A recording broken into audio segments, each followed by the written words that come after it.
So, today we start a chapter number first from class 11, the living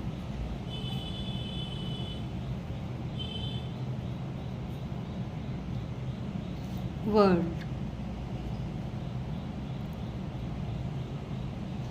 ये मेरी first class है और explain करने से पहले मैं आपको समझा देती हूँ कि जो ये क्लास होगी स्ट्रॉन्ग एक्सप्लेनेशन पे बेस्ड है। आपको केवल कॉन्सेप्ट को समझना है। लैंग्वेज हिंदी और इंग्लिश दोनों हो सकती हैं,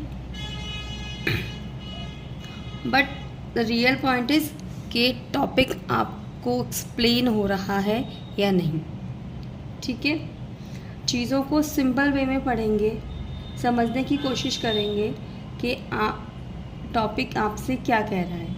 आप 11th के स्टूडेंट हैं, आपको चीज़ों के बारे में, बायोलॉजी के बारे में इतनी डीप नॉलेज नहीं है कि आपसे फर्दर एक्स्ट्रा क्वेश्चनिंग की जाए, एक्स्ट्रा किसी टॉपिक के बारे में बात की जाए या कुछ एक्सप्लेन किया जाए।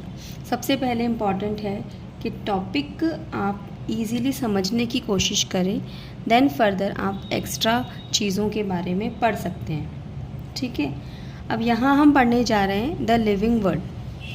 सबसे पहले आपको ये समझना है कि इस शब्द का मीनिंग क्या है, दैट इज़ लिविंग। ठीक है, हिंदी में जो हिंदी मीडियम के स्टूडेंट हैं उनके लिए या नॉर्मली हर एक स्टूडेंट के लिए लिविंग मतलब जीवित, और अगर इसको और एक्सप्लेन करेंगे तो इसका मतलब होगा सजीव, लिविंग।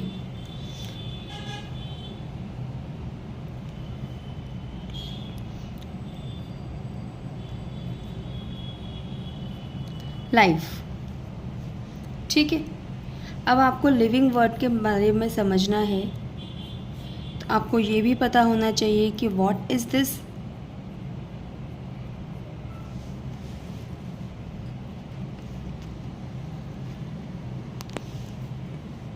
ठीक है, हाँ, तो नॉर्मली जब हम एनवायरनमेंट के बारे में बात करते हैं तो हमें ये चीज़ें पता होती हैं कि लिविंग चीज़ और नॉन लिविंग चीज़ क्या है। आपको समझ में आता है कि ये चीज़ लिविंग है और ये चीज़ नॉन लिविंग है, बट आप डिफ़ाइन कैसे करोगे, उसके बारे में बात कैसे करोगे कि ये लिविंग है नॉन लिविंग है। सपोज़ मैंने आपको बोला ये प्लांट है, आप इसे लिविंग बोलोगे या नॉन लिविंग बोलोगे? हम इसे लिविंग बोलेंगे। हम 11th क्लास के स्टूडेंट हैं, छोटे बच्चे नहीं हैं, हम इसे लिविंग बोलेंगे।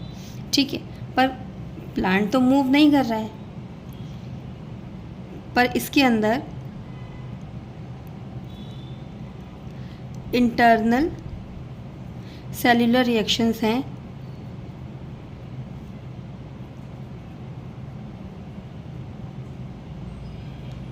ठीक है, इसका जो फंक्शन है फोटोसिंथेसिस, उसके बारे में हम सब जानते हैं। प्लांट में ग्रोथ भी होती है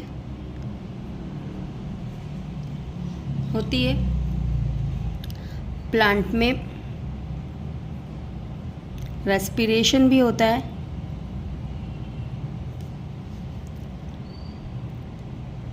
ठीक है, मल्टीपल टाइप की डिटॉक्स रिएक्शंस भी होती हैं।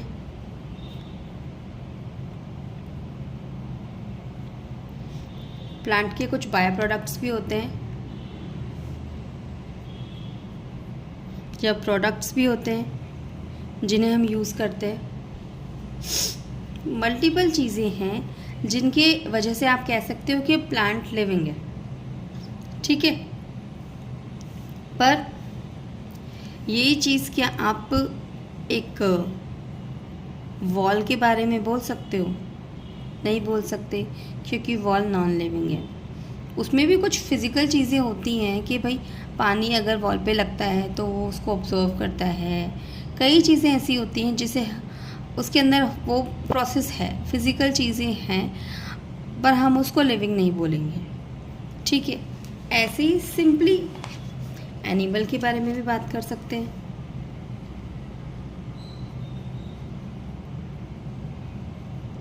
एनिमल, ठीक है, एनिमल के बारे में आप बात करने चलोगे तो सबसे पहले बोलोगे कि एनिमल मूविंग है, मोबाइल है, कि वो मूव कर सकता है।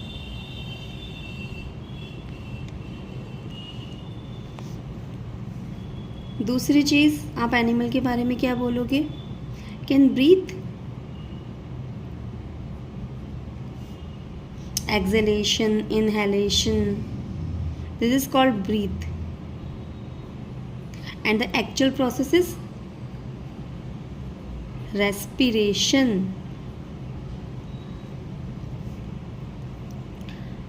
Digestion,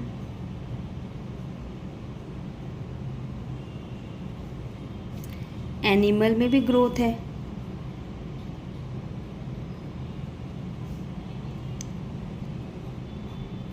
defecation,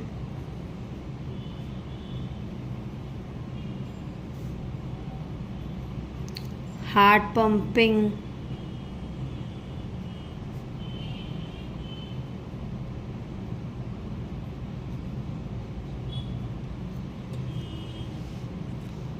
and reproduction.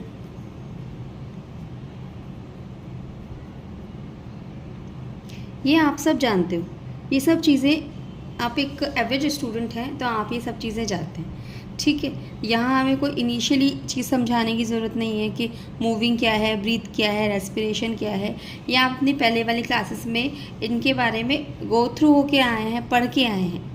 ठीक है, अब आपने सिंपली बात करी है यहाँ पे प्लांट और एनिमल के बारे में। ओके, हमने सिंपल बात की आपसे एनिमल्स के बारे में और प्लांट्स के बारे में, पर इनके अलावा भी बहुत सारी चीज़ें हैं जिन्हें हम देख भी नहीं सकते, जिन्हें देखने के लिए माइक्रोस्कोप की ज़रूरत है, स्पेशली इलेक्ट्रॉन माइक्रोस्कोप। और उनके भी माइन्यूट रीजन्स को देखने के लिए इलेक्ट्रॉन माइक्रोस्कोप को भी और डिफाइन तरीके से देखने की ज़रूरत पड़ती है। बैक्टीरियाज, एल्गी,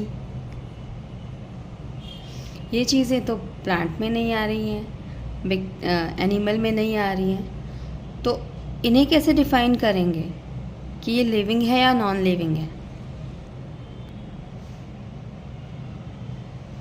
एंड एक और चीज़, what is the living part of the world और what is the non living part of the world,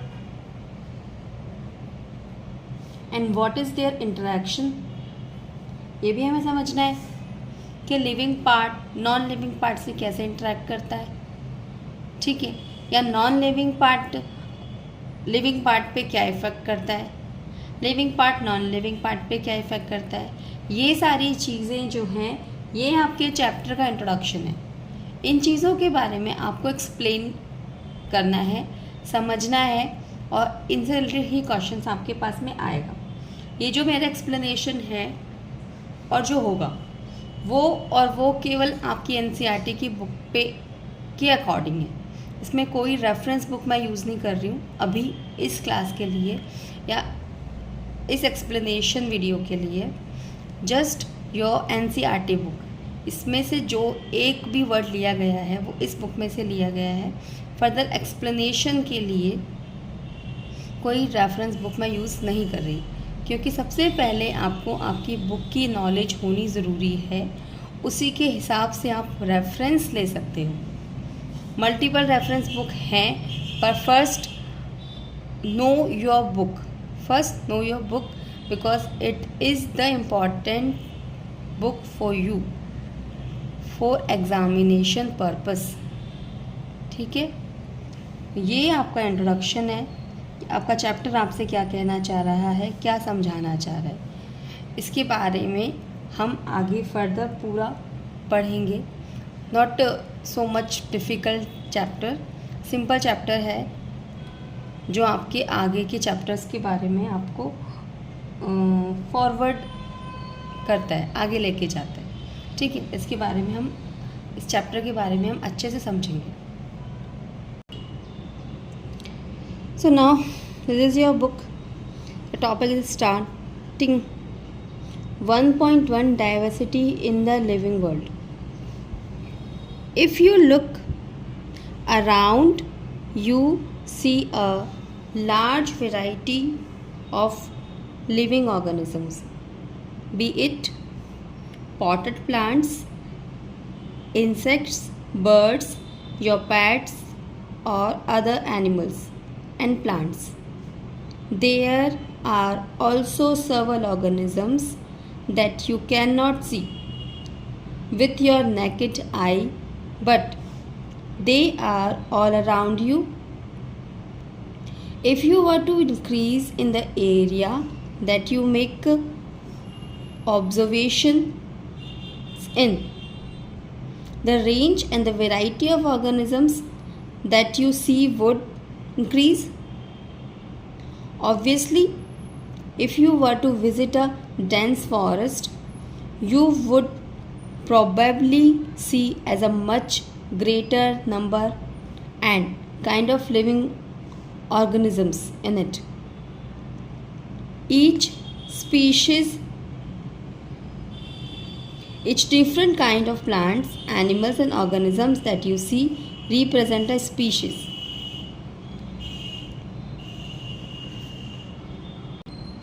okay, तो यहाँ पे समझिए जो लाइंस आपको कही जा रही हैं, अपने चारों तरफ जो भी वैरायटी है, जो भी चीज़ें हैं, सिंगल आप जहाँ भी बैठे हैं नॉर्मली अपने आसपास देख सकते हैं। अगर आप किसी रूम में भी बैठोगे तो आपको छोटा सा मच्छर, मक्खी या कहीं कोई छिपकली, कोई नॉर्मल सी चीज़ आपको दिख सकती है। और मे बी आपका रूम बहुत क्लीन है, आपको वो चीज़ें नहीं दिख रही हैं, आपके घर में नहीं है, ठीक है, आप एक खाली कमरे में बैठे हो, तो भी उस कमरे में कई ऐसे ऑर्गेनिजम्स हैं जो आपको अपनी आंखों से नहीं दिख रहे और वो प्रेजेंट है, आपके रूम में प्रेजेंट है, लाइक वायरस, बैक्टीरिया और नॉर्मली कुछ चीज़ जो आपके रूम में कहीं छिपी हुई है, कोई छोटी सी चींटी है, कोई मक्खी है, वो जो आपको नहीं दिख रही है, और माइन्यूट सी चीज़ है जो आप अपनी आंखों से भी नहीं देख सकते, वो आपके रूम में प्रेजेंट है। ठीक है, आगे बात करते हैं। अगर आपके घर में कुछ मेंबर्स हैं तो आप हैं, आपके घर के मेंबर्स हैं एट द टाइम। नॉर्मली आप थोड़ा सा और उससे बाहर आते हैं, घर के बाहर निकलते हैं तो आपको कई लोग दिखते हैं और कई पेट्स भी दिखते हैं। और अगर आप कहीं चले गए, कहीं घूमने गए या किसी डेंस फॉरेस्ट में गए तो भी आपको कई चीज़ें अलग दिखेंगी जो आपने नॉर्मली अपने आसपास नहीं देखी हैं। ठीक है, प्लांट्स होंगे, अलग अलग वैरायटी के प्लांट्स होंगे, सीज़न के अकॉर्डिंग में आपको कई चीज़ें अलग अलग दिखाई देंगी। तो अगर हम नॉर्मली इन चीज़ों को बोलें तो हम क्या बोलेंगे? ये स्पीशीज़ है, ये अदर स्पीशीज़ है, ये ह्यूमन स्पीशीज़ है, ये पैट स्पीशीज़ है, ये डॉग स्पीशीज़ है, कैट है। प्लांट्स के बारे में बात करेंगे तो ये नई वैरायटी है, ये इस फ्रूट की वैरायटी है, इस तरह से पूछेंगे तो हम सब में डिफरेंस समझते हैं। तो डिफरेंस को डिफाइन करने के लिए यहाँ एक टर्म बताई गई है, दैट इज़ स्पीशीज़। ठीक है, और हम कहते हैं कि एनवायरनमेंट में, हमारे आसपास या नेचर में ऑलमोस्ट 1.7 to 1.8 मिलियन, ये आपकी बुक का रिकॉर्ड है, इससे भी ज़्यादा कई स्पीशीज़ होंगी जिनके बारे में हमें नहीं पता। ठीक है, that is called biodiversity, that is called biodiversity. But what is the real mean, what is the definition, we will explain what is the species, what is the biodiversity, we will explain. Okay, so first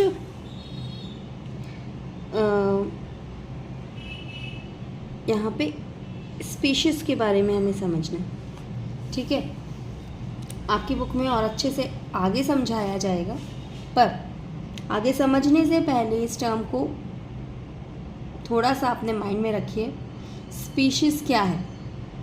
species is the simple organism which can breed with each other, ठीक है। Species the organisms which can breed with each other.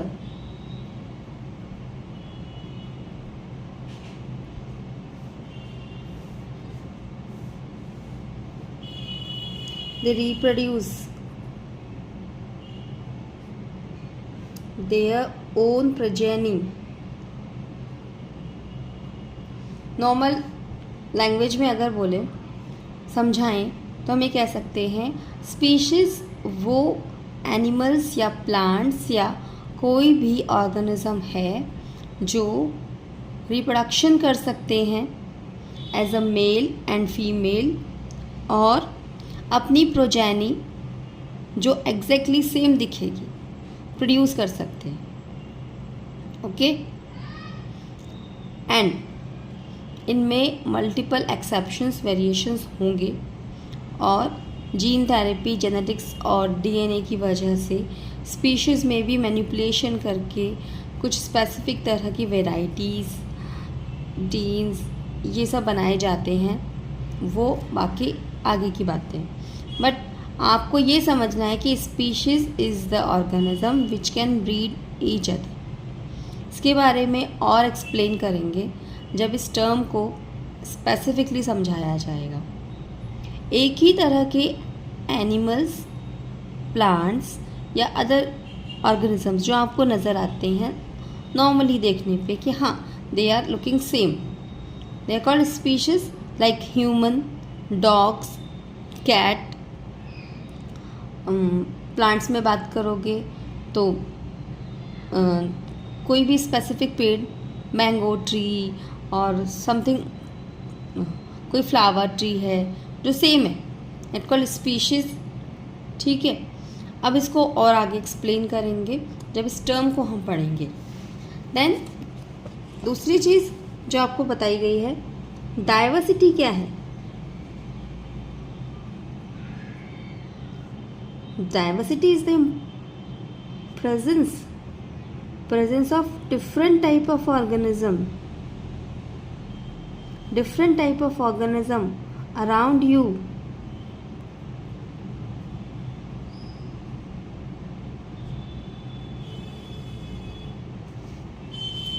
हमारे आसपास बहुत तरह के organisms हमें दिखाई देते हैं, बहुत तरह के, दैट इज डाइवर्सिटी, ठीक है। आप इसे बायोडाइवर्सिटी भी बोल सकते हैं, आप उसे नॉर्मली डाइवर्सिटी भी बोल सकते हैं। Diversity of organisms, plants, organisations, ये सब आप इसको बोल सकते हैं। ये है डाइवर्सिटी कि आप अपने चारों तरफ बहुत अलग अलग तरह के एनिमल दिखते हो, तो आप इसे बोलोगे डाइवर्सिटी, ठीक है। डाइवर्सिटी में भी मल्टीपल चीज़ें हैं जो आपको एक्सप्लेन की जा सकती हैं, जैसे कि आपसे नॉर्मली पूछा जा सकता है कि कहाँ डाइवर्सिटी ज़्यादा है, कैसी डाइवर्सिटी है, सीज़न के अकॉर्डिंग कैसी डाइवर्सिटी है, जैसे कि किसी रेगिस्तान में कैसी डाइवर्सिटी होगी, रेयर होगी या रिच होगी, और किसी जंगल में, किसी फॉरेस्ट एरिया में कैसी डाइवर्सिटी होगी, नॉर्मल होगी या ज़्यादा एनिमल्स आपको मिलेंगे, या किसी रूरल एरिया में डाइवर्सिटी कैसे होगी या किसी अर्बन एरिया में डाइवर्सिटी कैसे होगी। इन सब चीज़ों के बारे में कि किस तरह के एनिमल्स आपको कहाँ मिलेंगे, that is the type of diversity. अलग अलग एरिया में आपको डाइवर्सिटी अलग अलग तरह से मिल सकती है, जिन्हें आप समझ सकते हैं। जगह के अकॉर्डिंग भी डाइवर्सिटी अलग हो सकती है, प्लेस के अकॉर्डिंग भी डाइवर्सिटी बदल सकती है, टाइम के अकॉर्डिंग भी डाइवर्सिटी बदल सकती है, और एक ही जगह पे दो अलग अलग तरह की सिचुएशन के अकॉर्डिंग भी, ठीक है, that is according to area, कि एरिया में क्या क्या चेंजेस हैं according to topographical situation. In terms के बारे में हम समझेंगे, तब आपको ये चीज़ें और अच्छे से क्लियर होंगी। अकॉर्डिंग टू सीजन भी, जैसे अकॉर्डिंग टू टाइम, टाइम में डाइवर्सिटी अलग होती है, ठीक है। इन चीज़ों के बारे में हमें समझना है, ठीक है। तो अब थोड़ा सा आगे रीड करते हैं। We should remember here that as we explore new areas and even old ones, new organisms are continuously being identified. Okay, as stated earlier, there are millions of plants and animals in the world. We know that plants and animals in our own area by their local names. These local names would vary from place to place, even within a country. Probably you would recognize the confusion that would be created if we did not find ways and mean to talk to each other to refer to organisms we are talking about. ठीक है, यहाँ पे problem is this कि आपने बहुत सारे animals देखे हैं, बहुत सारे प्लांट्स देखे हैं अराउंड द वर्ल्ड, आपको चीज़ों के बारे में नॉलेज है या पता है, पर आप जब अपने लोकल एरिया में निकलते हो तो एक छोटी सी चिड़िया को कोई चिड़ैया कह रहा है, कोई स्पैरो कह रहा है, कोई कुछ छोटे छोटे से अलग अलग से नाम दे रहा है। कई सारे एनिमल्स हैं जिनके बहुत सारे नाम हैं, अलग अलग नाम है। आप जगह चेंज करोगे उस एनिमल का नाम बदल जाएगा, आप कोई जगह चेंज करोगे किसी फ्रूट का नाम बदल जाएगा। जैसे नॉर्मली अगर आप किसी सब्ज़ी के बारे में बात करते हो, तो अगर आप नॉर्मल एक सब्ज़ी के बारे में बात करते हैं जिसे हम लौकी कहते हैं, आप लौकी कहते हो, गुजरात में दूधी कहते हैं, कई जगह पे जैसे आलू के बारे में बात करते हैं, महाराष्ट्र में हम जाते हैं तो आलू को बटाटा कहते हैं, यहाँ हम आलू कहते हैं। तो चेंजेस तो हैं जिन्हें हम समझने की कोशिश करते हैं, हम समझ नहीं पाते कि इस एनिमल को यहाँ या इस सब्ज़ी को यहाँ ये कहा गया है, दूसरे देश में दूसरे शहर में इसको कुछ और कहा जा रहा है, ठीक है। तो क्या हम उसे डिफ़ाइन कर पाएंगे? क्या हम बोल पाएंगे कि ये स्पीशीज़ है, ये प्लांट का ये पार्ट है, ये प्लांट का स्टेम है या प्लांट की रूट है? हम उसे नहीं समझ सकते। हमारे पास इन चीज़ों का एक लॉ होना चाहिए, एक बेसिक लॉ कि हाँ यूनिवर्सली इस चीज़ को क्या कहा जा रहा है, यूनिवर्सली इस एनिमल को, इस स्पीशीज़ को, इस प्लांट को, इस वेजिटेबल को आप क्या कह रहे हो, ठीक है। दैट इज़ नॉमनक्लेचर, किसी चीज़ को नाम देना। नाम का बेस क्या होगा? नाम का बेस हम डिसाइड नहीं करेंगे, यूनिवर्सल होगा। यूनिवर्सल होगा उसी हिसाब से डिफ़ाइन किया जाएगा कि सब कंट्रीज़ में अराउंड द वर्ल्ड एक ही नाम हो। Now the term called nomenclature.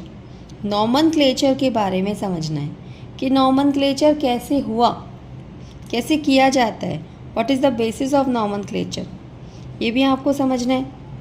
तो यहाँ पे इस टर्म को हम एक्सप्लेन करते हैं। Hence there is a need to standardize the naming of living organisms such that a particular organism is known by the same name all over the world. This process is called nomenclature. ठीक है, एक species या organism का नाम around the world एक ही हो, अलग अलग नहीं हो, उसे कहेंगे हम nomenclature. Obviously, nomenclature or naming is the only possible when the organism is described correctly and we know to what the organism the name is attached to. This is identification.